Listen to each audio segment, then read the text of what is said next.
Grove, Mosaic, Trumpet. If you recognize that combination of words, these messages are for you. If those words just make you feel confused, on the other hand, it means you're lucky enough not to be a part of all this. 2 months ago, I woke up in an attic, terrified and covered in blood, and with very few memories of my life before that day. But as soon as I woke up, I knew those 3 words I said at the beginning were important. If you recognize them, you might be able to help me fill in some of the blanks. And if you're that extra special person I'm talking to, you know who you are. Or, actually no, you probably don't know who you are. I mean, I don't know who I am. But I hope you remember me, and I'd really like to hear from you. Listen again. Grove, Mosaic, Trumpet. Listen and remember. Because those 3 words, those are the most important words in the world. This is Spines.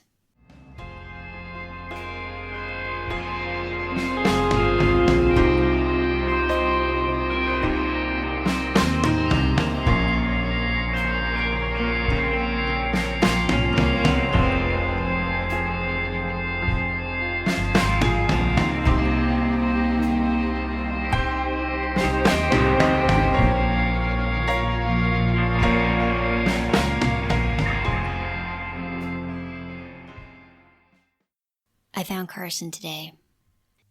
Carson was the first of 8 names on my list. 8 people from the attic whose names I remember. Carson, Aisha, Claire, Bilal, Jose, Natalie, Lexi, Sage.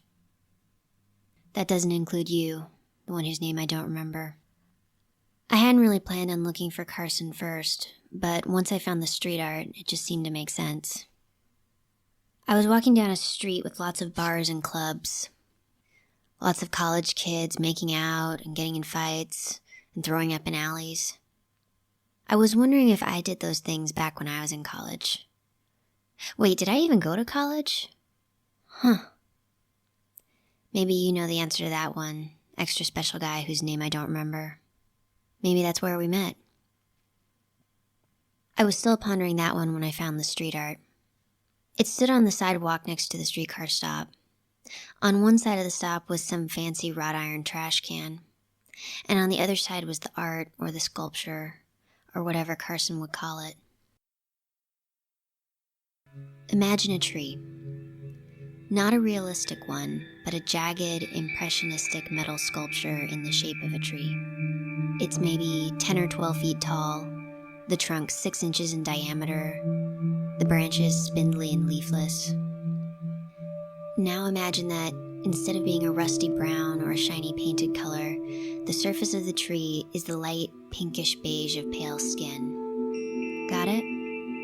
Okay, now imagine touching the sculpture.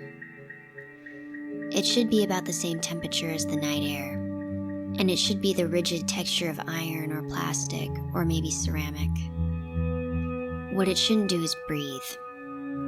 It shouldn't feel soft and yielding and warm to the touch. It shouldn't sweat or have pores or body hair. But of course, this one does. And that's when I know it has to be Carson.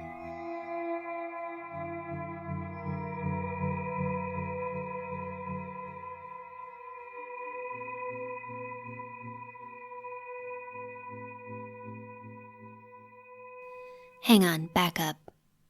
I said before I have a list of names, but I don't think that's really accurate.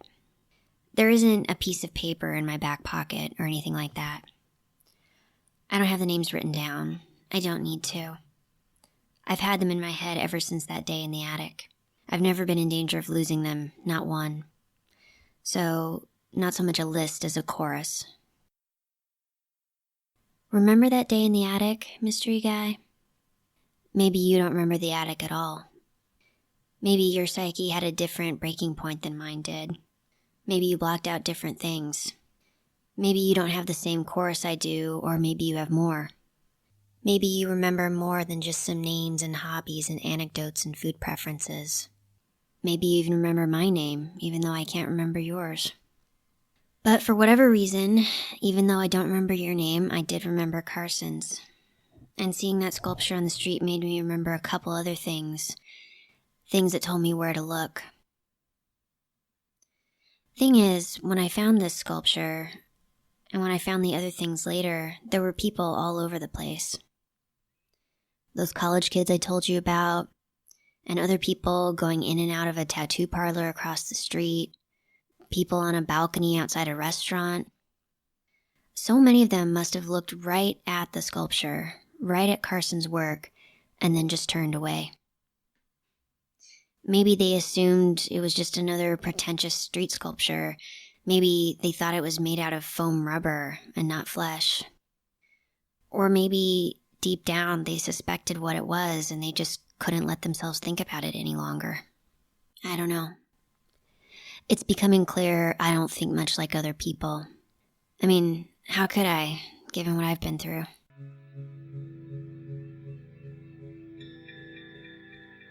I found 3 more of Carson's pieces that night, all in the downtown area. One was disguised as a decorative archway leading into a beer garden. It was a little bit like the tree. It was warm and pulsing with blood. But unlike the tree, it also had long bones jutting out, forming corners. It shuddered a little when I touched it, and as I passed beneath the arch, I looked up and saw 2 green eyes blinking down at me. How oblivious must the people working at this beer garden be if they don't notice this thing? Or maybe it's supposed to be there. Maybe Carson did it on commission.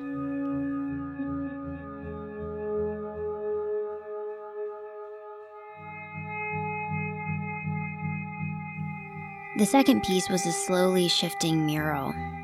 Droplets of blood chasing each other across white painted bricks. It looked like a sunset when I first got there, but by the time I left, it was more like a cityscape.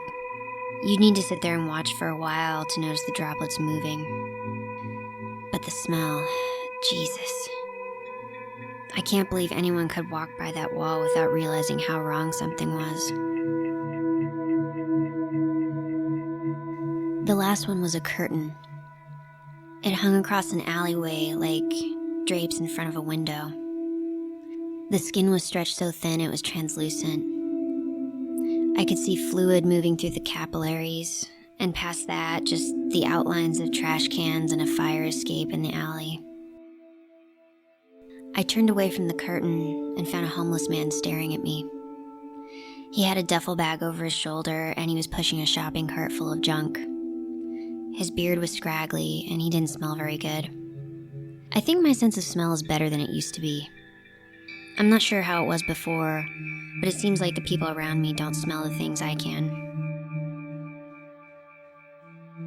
I used to sleep there, the homeless man said, but not anymore.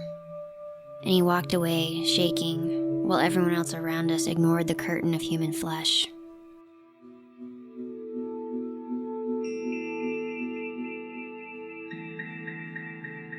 I was just about to walk away too when I heard a sound. I looked more carefully and I found a pair of lips stretched about 3 feet wide, almost too distorted to see clearly. But they were there, and they moved a little. I leaned closer, and a voice whispered to me and told me where to find Carson.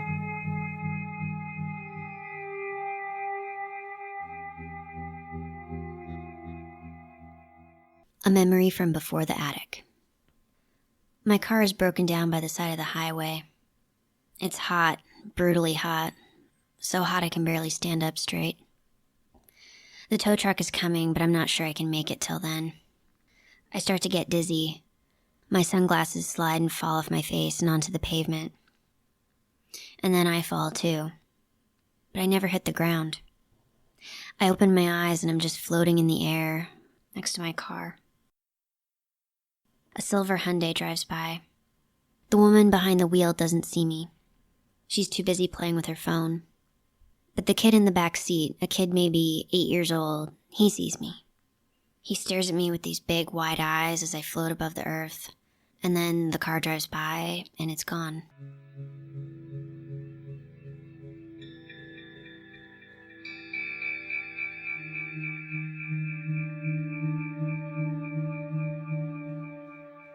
I found Carson in his studio. I'm sure that's what he'd call it, although I'd probably call it a smelly, rat shit-stained hellhole with a pottery wheel. I smelled it before I saw him. There weren't any lights on near the front of the warehouse, just some streetlights shining through the windows. I tried to be quiet as I picked my way through the dark, but I started to hear some kind of loud, whirring sound, something mechanical, and I realized no one would hear me coming over that racket. First came that sound, and then the smell. Sour, meaty, like some terrible combination of BO and rotting hamburger. And after the smell, I finally saw one room with lighting, fluorescent light spilling out into the hallway. The sound, of course, was Carson's pottery wheel. He sat with his foot on the pedal, working on an uneven lump in his hands as it spun on this grinding old wheel. I watched him for a minute before he noticed me. He was naked, way too thin. The kind of thin that makes you wonder if someone has a fatal disease, collarbone standing way out from his skin, ribs you could count. He looked like he hadn't showered or shaved for a few days, and I think at least part of the smell was him. But not most of it. I'll be honest, I don't really want to talk about this part, but... oh man, here we go. Carson was spattered in dark red fluid, his wrists and forearms soaked with it. As I watched, he reached down and fumbled around in a trash bag on the floor. He pulled out a human foot. Then he added it to that fleshy, bloody lump on the wheel. Now, I'm sure you can picture what would happen if you put a human foot on a spinning pottery wheel. Big ol' mess, right? It would probably just fly off the wheel, splashing blood everywhere as it went. But that's not what happened here. No, under Carson's hands, that foot with its bones and nails and hair, it just melded in with the rest of the stuff on the wheel. Just like clay absorbing into a bigger lump of clay. I must have made some sound when I saw that, because Carson looked up. "Oh, what are you doing here?" he asked. That hurt a little, I'll admit. I thought he'd be happy to see me, or at least concerned. We must have been friends once, if I know so much about him. But he just looked at me like I was the last person on earth he wanted to talk to. Or maybe the second last, but I'll get to that in a minute. I said, "I found your artwork downtown. I didn't know where anyone else went, so I came here." "But what do you want?" he asked me, like I was wasting his time. And for a minute, I couldn't answer, because I hadn't really thought that far. And because if he was asking that question, it meant our history wasn't what I thought it was, and maybe I didn't know what any of this was really about.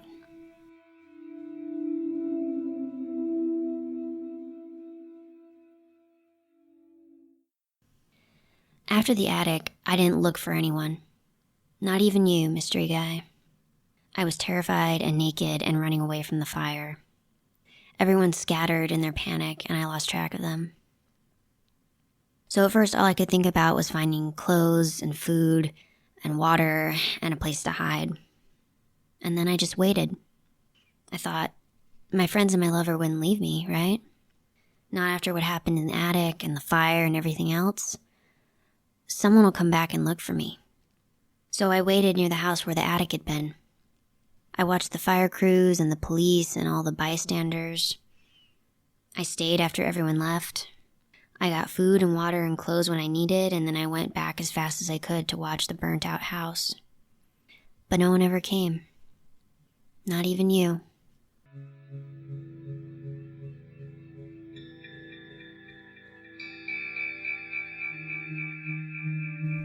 "What do you want?" Carson asked again. So I said, "I want to know how we knew each other before the attic. I want to know who I am. Is that too much to ask?"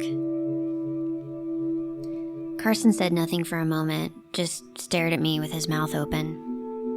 Then he laughed and laughed and laughed like I'd said the funniest thing ever.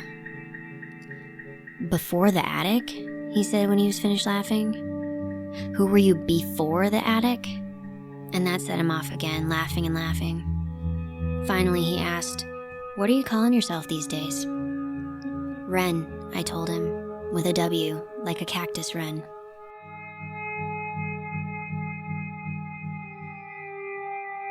"Brave little bird who isn't afraid of the spines. Not a bad choice," he said. Then, "Tell me, Wren, what do you think you are?" What, not who. I didn't like that, but I just shrugged and told him I didn't know. The whole time we'd been talking, he hadn't stopped shaping that lump on the wheel. Now he'd formed it into a tall, narrow cone. Days later, as I say these words, the smell of it is still in my hair. No shampoo in the world can get it out. Then Carson said, "Think about this. How did you get in here?" "Through the door?" I snorted, thinking, wow, this guy's an idiot. "No, you didn't," he said. "Go look. The door's still locked. The security system is still on. You didn't trip it. So how did you get in here?" I didn't remember. He was right, though. I hadn't come in through the front door. I hadn't broken a window. I hadn't set off the security system. So how was I here? But before I could spend too much time thinking about that one, Carson said something else. "How about this?" he said. "What about these 3 words? Grove, Mosaic, Trumpet." And those 3 words just scared the shit out of me. I don't know why. They still do. But I knew I wasn't the only one. I knew those words were important to people, certain people. It was like hearing a line from a popular song or a quote from a famous book. They weren't just 3 random words. They had a heaviness to them, a heaviness that came with hidden meanings. Carson could see from my face how much they scared me, and he just laughed again. "Don't even ask," he said. "I'm not telling, and I'm not repeating them." "I thought we must have been friends," I said. "But I don't think I'd be friends with somebody who makes sculptures out of corpses." "Corpses?" Carson said. "I'd never mess around with corpses. Not at all." Then he gestured toward the bag. "Come and see." I was scared of him, but I circled around to get a better look at the trash bag near his feet.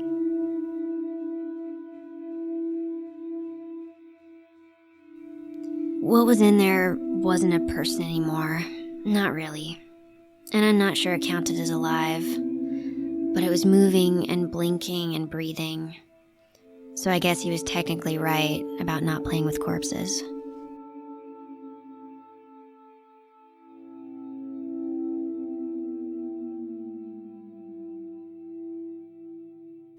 I puked in the corner once I saw the thing in the bag. Carson just laughed at me while that happened. When I was done, I asked him, "Why would you do this?" He glared at me, and I don't think anyone's ever hated me as much as he did in that moment. If so, I'm glad I don't remember it. "You don't get to judge me," he said. "Not you, not being what you are. You don't ever get to judge me." "But I don't even know what I did," I said. "Tell me." Carson shook his head. "No. If that's the only revenge I ever get, not helping you, I'll take it." Then he reached for the bag again, reached for another lump of flesh for the pile. I told him to stop. He ignored me. Again, I told him to stop it. Still, he ignored me, pulling a hand with a wedding ring still on one finger out of the bag. He took off the ring and started to add the hand to the lump of flesh on the wheel. And then I made him stop. And what I did... No, you know what? I'm not ready to talk about that yet. I'm not ready to say exactly how I stopped him or what happened, but let's just say those sculptures are never going to happen again.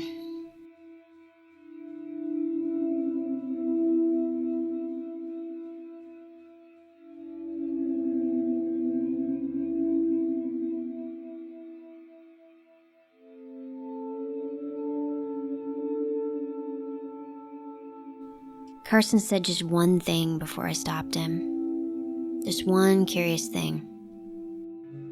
He said, "At least it was you. At least it wasn't the other one."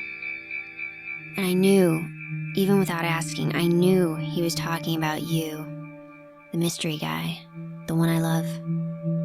That almost made me hesitate. It almost made me wait and see if I could get him to tell me more. But he had that person's hand, and the wheel was spinning, and it had to stop.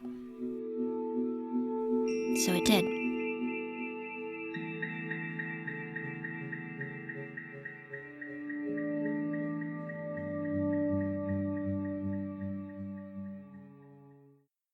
I hadn't planned on searching before I found Carson. I was still waiting until I found that street art. Just wandering the city and hoping one of you would find me. But I see now that isn't gonna work. I see now that the only answers I get will be ones I find myself. And so I'm putting this out in the world, hoping someone recognizes those words and tells me what they mean. Hoping someone can tell me how I got into that attic, and what happened, and who I was before then. And most of all, hoping I find you. Until then, good night. Spines is a production of Zoom Doom Stories. It's narrated by Ren Jones, written by Jamie Killen, website and logos by Benjamin Pond, produced by Jamie Killen and Benjamin Pond. You can support Spines by visiting patreon.com/Spines Podcast and by subscribing and leaving a review on iTunes.